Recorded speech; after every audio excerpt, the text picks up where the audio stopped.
Alright, so today we are going to cover combinatorics 3. This is where the heavy lifting is done. So, suppose I give you, now this is review. Suppose I give you 6 letters, A, B, C, D, E, F. How many 6-letter words can you form using the letters A, B, C, D, E, F? And then when we see a word in combinatorics, a word doesn't have to be like a real word, okay? A word simply means an arrangement of letters. So this is a word, abstatif. That's a word. So how many 6-letter words can you make? Come on, you won't get a problem this easy tomorrow. Well, just do this then, right? 6. How many choices do I have for the first letter? 6. Right, because when you form a word or a number, it's a permutation, so you can use the multiplication principle. And then, how many choices? 5, 4, 3, 2, 1. Or you can simply write 6 factorial. That's a formula. But what happens now if some of the letters are repeated? Like, for example, what if you had A, B, C, D? Now, how many 6-letter words can you make? Is it still 6 factorial? Why not? Why is the answer still 6 factorial? Because over here, if you switch the A and the B, is that a new word? What if I switch the D and the E? Is that a new word? But over here, if I switch the A and the A, is that a new word? No, that's still the same word. So what do you do when you have repeated letters? We call this a permutation with repetition. Well, if these 3 letters were all different, wouldn't you have 3 factorial ways of arranging them? But since they're the same, so how am I going to make the adjustment? Divide. You divide by 3 factorial. Alright, so this is how you handle permutations with repetitions. So suppose they're all different letters, that's how many permutations you can make. And since I have 3 A's, you have to divide by 3 factorial to adjust for the, if you switch these two, it's still the same word. So what kind of, most books, like if you look in your Algebra 2 book last year, I bet you 100% Mississippi is in there. How do you spell Mississippi? Mississippi. See, it has a lot of repeated letters. So how many letters are in the word Mississippi? 4 plus 3 plus 4. Okay, 11 letters. How many 11-letter words can you form with the letters of the word Mississippi? Well, if they were all different, the answer would be 11 factorial. But we have repeats. How many I's are there? 4, so you have to divide by 4 factorial. How many S's are there? 4. So you got to divide by 4 factorial. How many P's are there? 2. So you got to divide by 2 factorial. And then if I have 1M, should I divide by 1 factorial? Yeah, you can if you want to, but it's not going to matter, right? So that's your formula, and then can you compute it? That's the thing. Most books will have Mississippi. I would say 99% of the books out there, you're going to have Mississippi. You know what word I like that I haven't seen in any book? Alfalfa. Isn't that a good one? Don't worry, I'm keeping the good ones for the quiz. And don't forget now, this chapter we're not going to have a test. So no test for this chapter and then the next chapter, because those chapters are not that important in calculus. Although they're very important in AP Stats for those of you taking it next year. And then the last 3 chapters there will be tests because all super important for calculus. Well, how many letters are in the word alfalfa? 7. How many 7-letter words can I form using the letters of the word alfalfa? Come on, this is just easy now, right? 7. If they were all different, the answer would be 7 factorial. But I see 3 A's. So what do I do? 3 factorial. Divide by 3 factorial. I see 2 L's. And then I see 2 F's. And there you go. That's your formula, and I'm pretty sure you guys can compute that. Now, is there like an application of this? Yes. Because, come on, this is pre-calculus honors. I'm pretty sure.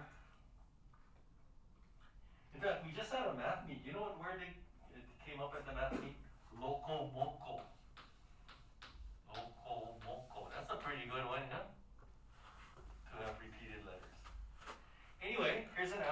definition of it. Suppose, I'm gonna draw it bigger.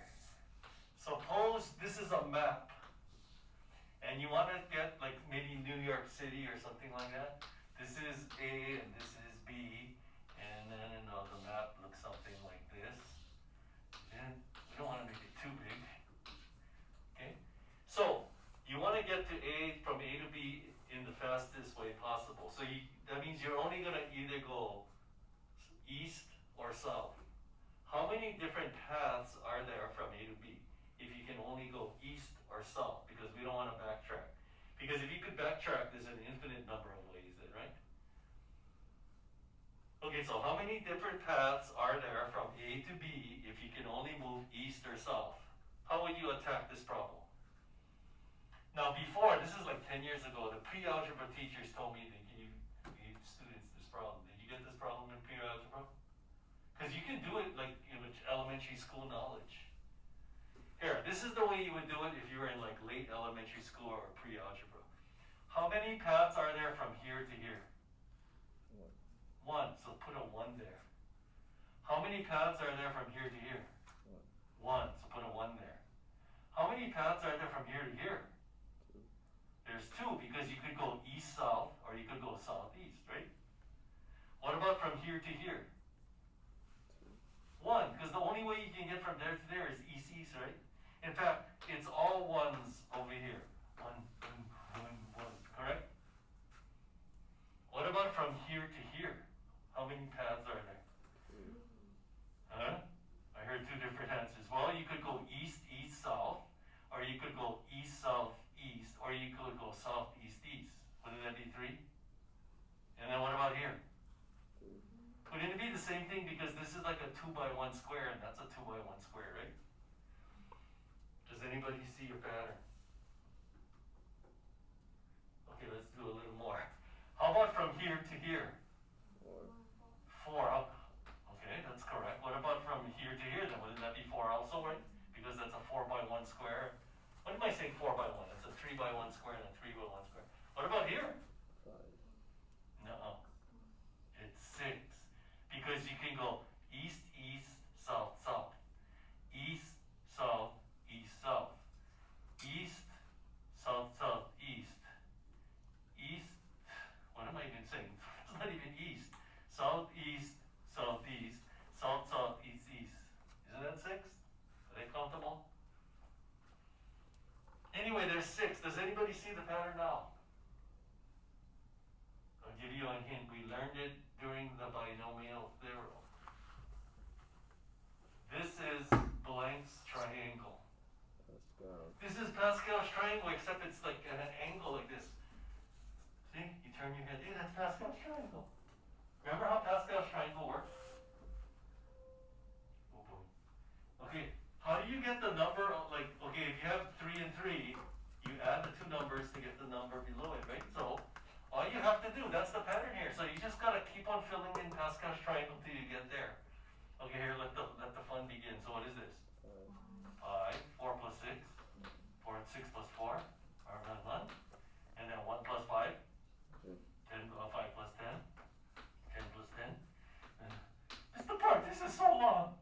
Well, if that's the only way you know how to do it, then that's what you do, right? 21, 35. I made this thing too big. 7. Okay, keep on doing this. What is 56? 70, 56, 28. We're getting there. 126, 126, 84, 252, 210. Is that right? Tell me if I'm adding correctly. And then finally, what's 252 plus 210? 462. Katoosh. So yeah, that's one way. That's the way you would do it if you're younger. But now we're in pre-calculus. So think about it. Just see, that's the part. You gotta think about it. To get from A to B, how many times east do you have to go? No matter what path you take, how many times east do you have to go? 1, 2, 3, 4, 5, 6. So no matter what, you have to go 6 times east. How many times south do you have to go? 5. 1, 2, 3, 4, 5. So no matter what, you have to go 5 times south, like this, right? So now the question is, how many 11-letter words can you make with 6 E's and 5 S's? Because every time you make a new word, that's going to be a different path, right? Like for example, this path here means you go east, east, east, east, east, east, east, south, south, south, south, south, south. But every time you arrange it differently, that's a new path. You guys understand that? So yeah, so this is Mississippi. This is alfalfa. It's the same problem except we applied it over here. So how many 11-letter words can you make with 6 E's and 5 S's? Come on, we just did it here. 11 factorial, but then I see 6 E's. 6 factorial. 6 factorial, and I see 5 S's. 5 factorial. 5 factorial. Hey, that's the same thing as 11 choose 6 or 11 choose 5.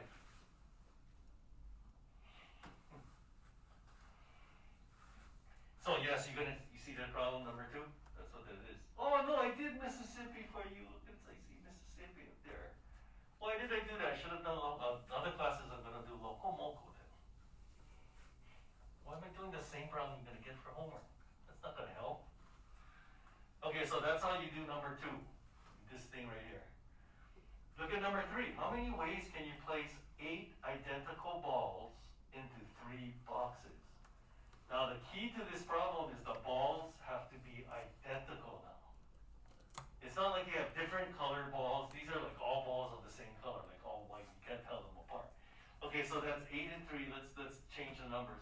How many ways can you put 7 identical balls, 1, 2, 3, 4, 5, 6, 7, into 4 boxes then? 1, 2, 3, 4. Okay, why don't we call this box A, box B, box C, box D? How many ways can you put these 7 balls into these 4 boxes? Well, if you were in elementary school and you're in a Turkish prison, and the only way I'm going to let you leave is you got to figure out the answer. Could you like at least write out all the possibilities and count them? I think you could. You could go like, oh, I could put all 7 in here and none in here. Right? That's one. Okay, then what? I could put 6 in here, 1 in there, and then none in those. And then I could put 6 in here, none in there, 1 in there. And then 6 here. And then you just keep on writing everything out. You just keep writing until you get to 0, 0, 0, 7. Right? Do it systematically so you don't miss any. And how many do you think there will be here? A lot. A lot, that's right. So there's gotta be a better way. Just like over here, if you're gonna use Pascal's triangle, what if the map was 200 by 150? You gonna keep doing Pascal's triangle till you get there? Well, if you're in prison all day, right? You got all the time in the world, right? So there's gotta be a better way to do this. Yes, this is called the balls and the boxes problem. And you know how you do it? Well, I don't want to give it away yet. So, if you have 4 boxes, then what you need are 3 sticks. Okay, you get 3 sticks. How many ways can I put the 3 sticks among the 7 balls? How come only 3 sticks? If I have 4 boxes, how come I do 3 sticks? Because look, if I lay 3 sticks down, there are 4 regions. See, this represents the first box, the second box, the third box, and the 4th box, right? That's why you only need 3 sticks. 3 sticks divides it into 4 regions, and those are the 4 boxes. So what does this mean if I put the sticks like this? 2 go into the first box, 2 in the second, 2 in the third, and 1 in the 4th. What if I put the sticks like this? Except we only need 3 sticks. What does that mean? That means 3 goes in the first, 2 in the second, 2 in the third, and none in the 4th. What does this mean? All of them go in the 4th box then, right? So this problem boils down to how many ways can you put the 3 sticks among the 7 balls? But then this is Mississippi. How many things are there? You got like, think of these as letters. These are 3 I's and 7 O's. How many 10-letter words can you make with 3 I's and 7 O's? 10 factorial. Well, if they're all different letters, wouldn't it be 10 factorial? But then I see 3 I's. What do I do? And then I see 7 O's. Because every time you make a new word, that tells you how to put the balls in the boxes. This is so in combinatorics, there's so many different names. Remember the cabin problem? Bert and Ernie? A committee problem? You're gonna see them all tomorrow. Okay, so that's how you do number 3, balls in the boxes. Okay, number 4, you did that problem before, but there's a little twist in there. And number 5, well, I just want to see how you guys think. Now, number 6, though. You have Ann, Betty, Cindy, Diane, Ellen, Fran, and Google. Not the Google, the search Google. You guys know what Google is, right? Did you guys learn Google in elementary school? What is Google?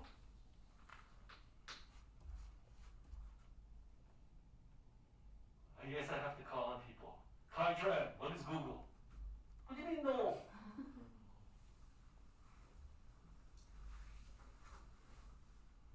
Tanaka? A big number.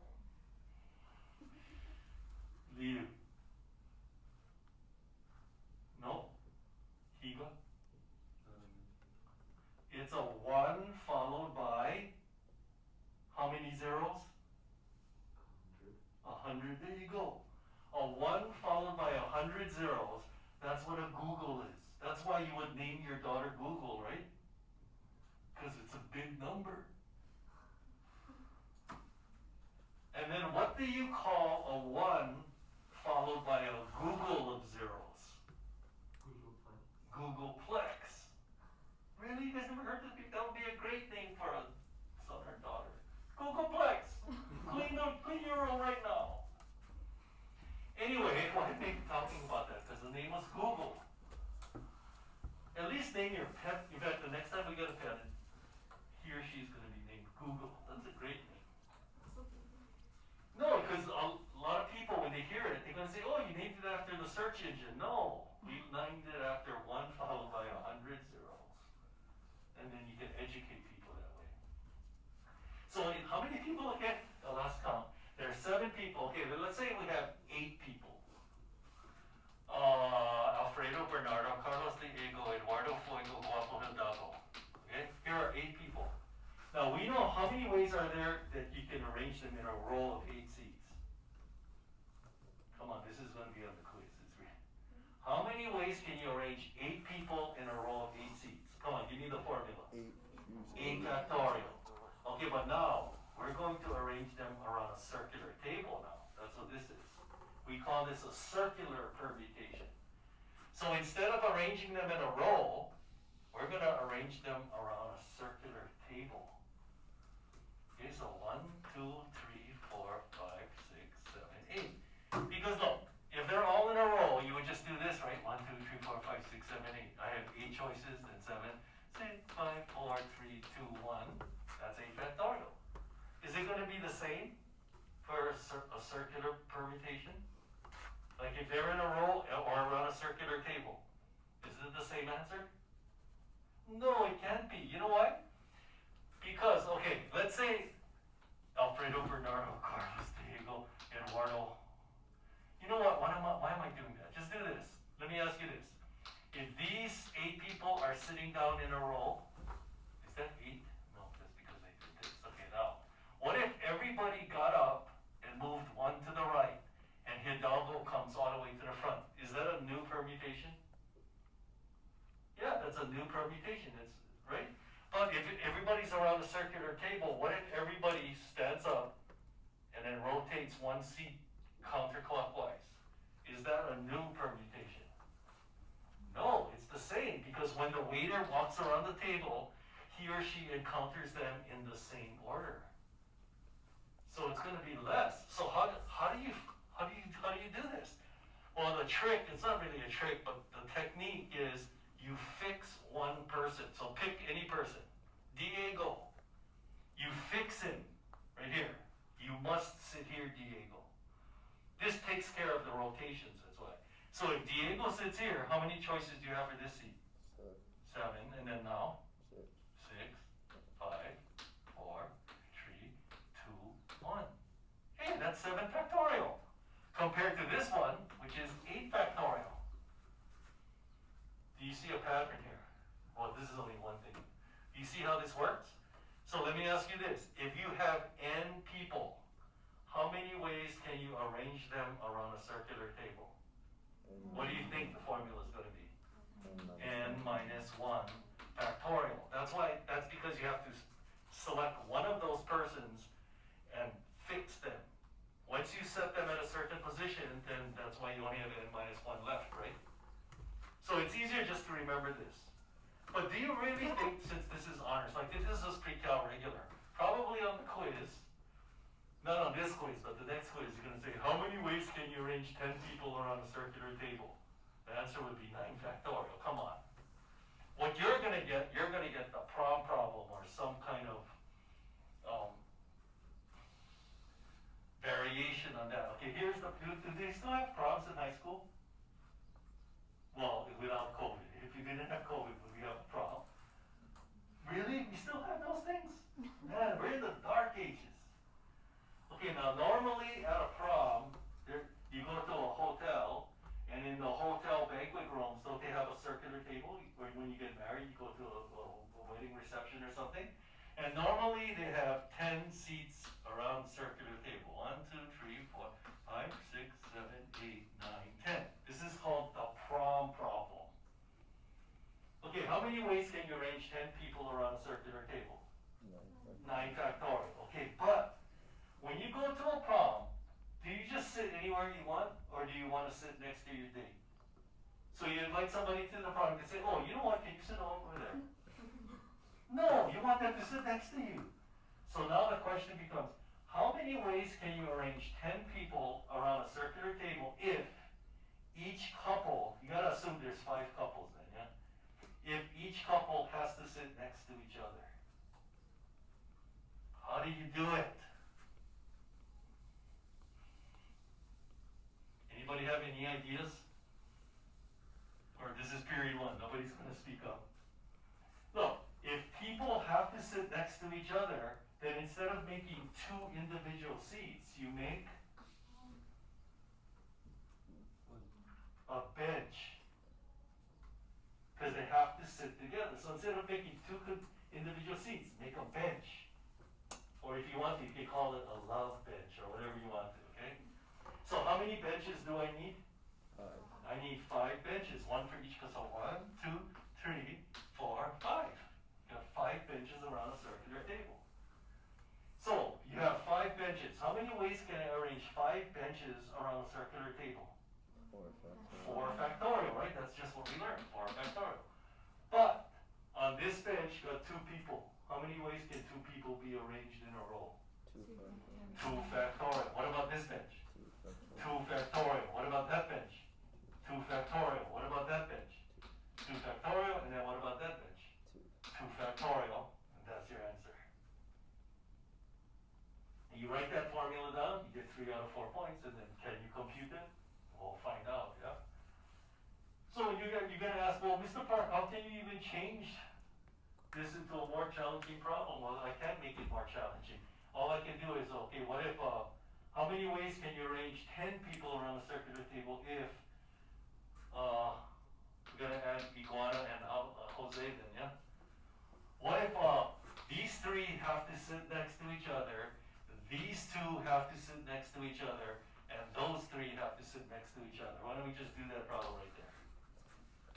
Okay, so how many ways can you arrange these 10 people around a circular table if Alfredo, Bernardo, and Carlo have to sit together, Eduardo and Fuego gotta be together, and Hidalgo, Iguana, and Jose gotta be together? What do? Make benches. So this bench could have A, B, and C, and then you have an individual seat, and then you need another bench for E and F, then you need an individual seat for G, and then you need a bench for these 3 people here. Just do it the same way, even though it's just changed a little bit. How many things are there around the circular table?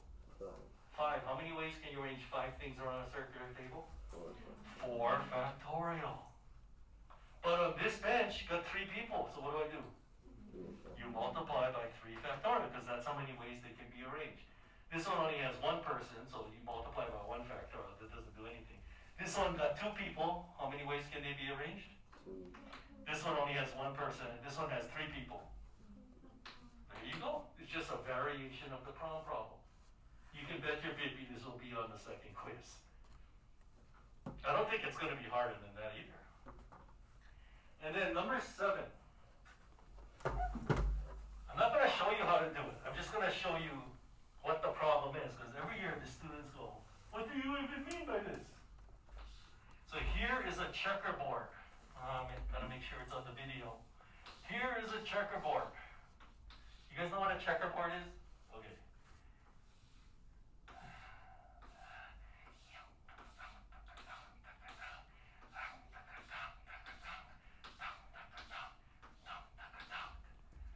In fact, one year I went down to the lower school. I think it was Mr. Chun. Wasn't Mr. Chun's still there? Yeah, 5th grade, or was it Mr. Kobata?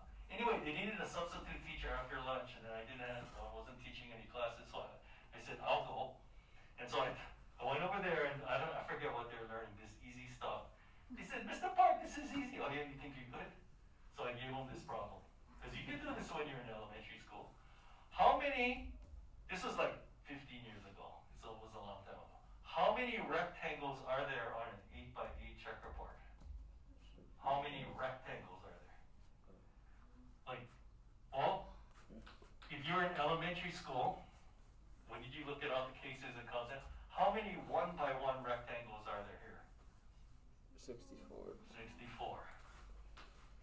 How many 2x1 rectangles are there? 32. Okay, here's a 2x1 rectangle there. How many of these are there? Okay, let's count how many there are in the first row. 1, 2, 3, 4, 5, 6, 7. So in that first row, there's 7. How many rows are there though? 8. Okay, so times 8. But then, couldn't it be this way as well? Times 2. So times by 2. 2. Okay. Keep on going. How many 3x1 rectangles are there? Okay, here, I'll draw it for you. Here's a 3x1 rectangle. How many are there in the first row? 1, 2, 3, 4, 5, 6. Hey, there's 6 of them. But then got 8 rows. But then it could have been this way too. So then you times it by 2, right? Okay, but how many like 2x2 rectangles are there?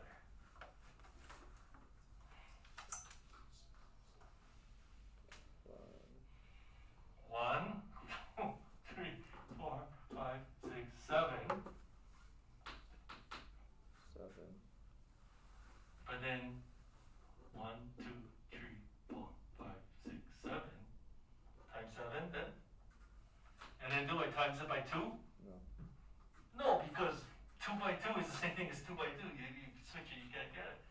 And then you just keep counting until you get to 8 by 8. How many 8 by 8 rectangles are there? 1, just one big one. Do you really want to do that? When you're in elementary school, if I told the students, don't do the homework your teacher assigned, just do this one problem. One girl almost had it too, but nobody else got it. Anyway, you don't want to do it this way, because what if it was a 700 by 700 checkerboard? You gonna really do this? No, there's got to be a better way. I'm not gonna tell you how. And see, this is the thing. You at least think about it for a few minutes. Some of you go, I don't know, I go look at the solutions. Does that sound like you? No, Mr. Park, I don't even do that. That's why we have problems, huh? Okay, and then the last problem, number 8. When you go to BC Calculus next year, you have to be able to work with factorials. Okay, I'm going to start you on this problem. No, I'm not. I'm going to give you a different problem. But you do the problem just like I'm going to teach you here. Simplify this. Simplify. Simplify. You guys are lucky because with all the solutions I give you, now I have more time to discuss this. Like before, we go over all the homework problems from the night before. We only have like 10 minutes to do this. There's no way we can get through all of this. But now we can. Okay, simplify this. How about NCR plus N minus 1 PR plus 1? Let me see if I like that. I don't know how it's going to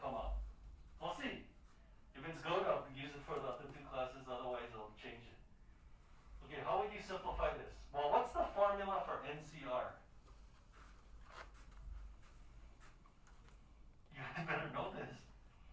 N factorial over R factorial N minus R factorial. That's the formula, right? Oh boy. What's the formula for something P something? Wait, let me look at the notes, Mr. Park. There's notes? It's N factorial over N minus R factorial. Remember I wrote that down on the first day. Okay, so what would this be then, if you follow this? Follow that definition. And you know what? Let's make it simple for you. I just put N here then. N factorial over this minus this. What is this minus this?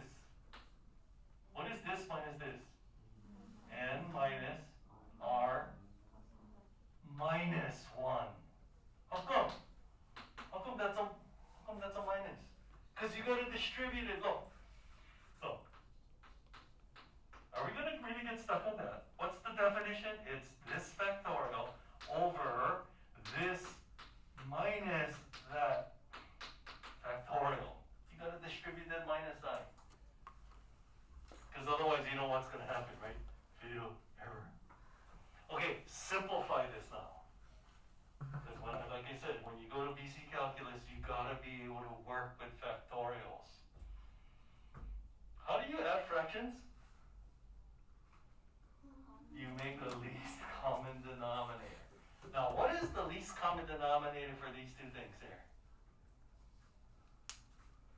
Well, I see an R factorial there. I don't see any R there. So what's the least common denominator for at least the R thing? R factorial. Now, what's the least common denominator for this and this? You know what, every year, you know what they tell me? This times that. Are you kidding me? Look, let me ask you this. If you have 1/4 plus 1/8, what is the least common denominator? And don't say 32. It's 8. How come it's 8? Because 4 is already a factor of 8, right? Come on, you guys learned to do this in elementary. Do you really make the least common denominator of 32? No, you don't. Okay, so what's the least common denominator of this and this then? I'll give you a hint. 1 is a factor of the other one. It's N minus R factorial. Now I know some of you going, what? Well, maybe if you write it out, see, you have to do this at least once in your life in order to see it. Okay, what is N minus R factorial? Doesn't that mean N minus R times? What do you do with factorials? You multiply this number and you keep subtracting 1 until you get to 1, right? So you subtract 1, then you subtract 2, and you just keep on doing that until you get to 1, right? Everybody agree? Okay, what is this factorial? N minus R minus 1. Subtract 1. N minus R minus 2. Subtract another one. N minus R minus 3. All the way until you get 1. Now look at these two things. Why is the least common denominator this one? Because this is a factor of this. Look at what this is right here. Isn't that this right there? So since that is a factor of that, that's the least common denominator. You have to be able to work with factorials. Okay, that's the easy part. Well, we'll find out. What goes on the top now? What do I need to multiply this denominator by to get this? 1. So that's the numerator then, right? But what do I need to multiply this denominator by to get this? So I have to multiply this N factorial on the top by what? R factorial, and then N minus R. See, if you write it out, then you can see. What do I need to multiply this by to get this? Only the N minus R is missing. Okay, and then now you need to simplify this. What can be factored out in the top?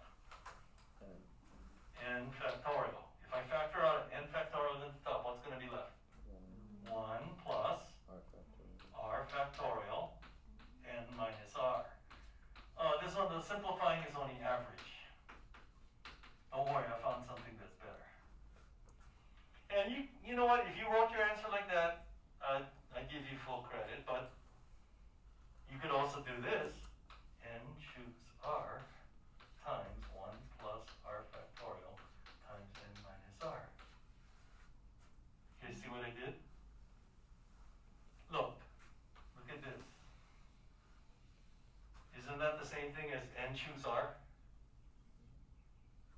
Did I write it down? N choose r is equal to n factorial over r factorial n minus r factorial. Oh, it's right here. See, n choose r, it's right there. There you go. Okay, so on the next quiz, there is going to be a problem just like this.